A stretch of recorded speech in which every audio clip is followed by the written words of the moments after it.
Bonjour, c'est Cathy, bienvenue à toi sur ma chaîne, j'espère que tu vas bien. Alors dans cette vidéo, on va voir ensemble comment être hypersensible et ne pas se laisser impacter par les énergies en général, que ce soit les énergies de nouvelle lune, de pleine lune, les énergies des planètes, les résonances de Schumann, la montée en vibration de la Terre, etc.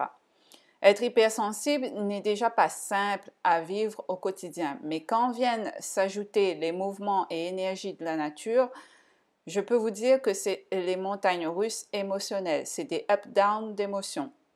On a tendance à se laisser vite émerger, surprendre par ce qui nous traverse et du coup, on ne contrôle plus nos émotions. Et donc dans cette vidéo, je veux en fait te partager quelques méthodes que j'utilise au quotidien pour essayer d'être le plus neutre possible pour pouvoir continuer à vivre et ne pas trop se laisser impacter par les événements extérieurs. Tout est question de maîtrise de ses émotions. Et donc, comment faire? Déjà, il faut chaque jour faire de l'ancrage pour être conscient et dans l'instant présent. L'ancrage est important pour avoir une vie saine, surtout pour les hypersensibles comme nous. C'est quoi l'ancrage? C'est de se relier en fait à l'énergie de la terre et du ciel.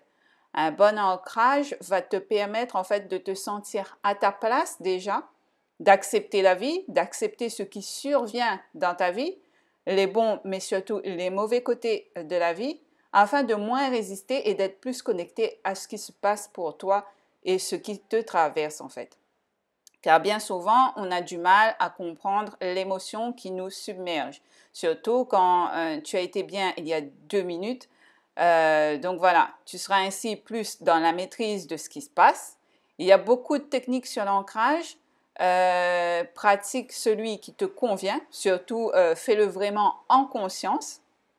Ensuite, par rapport aux émotions, il faut essayer d'observer les émotions pour ne pas réagir impulsivement et le regretter par la suite.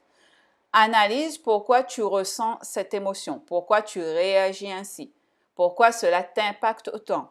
Et tu vas voir que généralement, il y a quelque chose de plus profond en fait derrière l'émotion. Souvent, se cache une blessure cachée.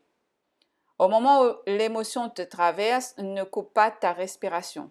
Et oui, quand on ressent une émotion forte, on a trop tendance à ne plus respirer correctement. On bloque notre respiration. Il faut lâcher prise et faire des respirations longues et profondes pendant au moins 5 minutes, le temps que la vague d'émotion redescende. Inspirez profondément et expirez profondément. Ce qu'il faut faire aussi, c'est vraiment prendre du recul lorsqu'une émotion en fait surgisse pour essayer de ne pas péter un plomb sur une personne en face. Ce qui est bien aussi de faire, c'est d'écrire ce que tu ressens, écrire ton état émotionnel dans un cahier. Ça aide beaucoup et ça permet d'extérioriser, de mettre des mots sur ce que tu éprouves pour pouvoir t'en défaire, t'en libérer. Aux personnes qui t'entourent au moment où tu as des remontées d'émotions, il ne faut pas hésiter à exprimer ce que tu ressens, à dire franchement ce qui t'arrive sans avoir peur du regard des autres. Tout le monde n'a pas en fait le même mode de fonctionnement qu'un hypersensible.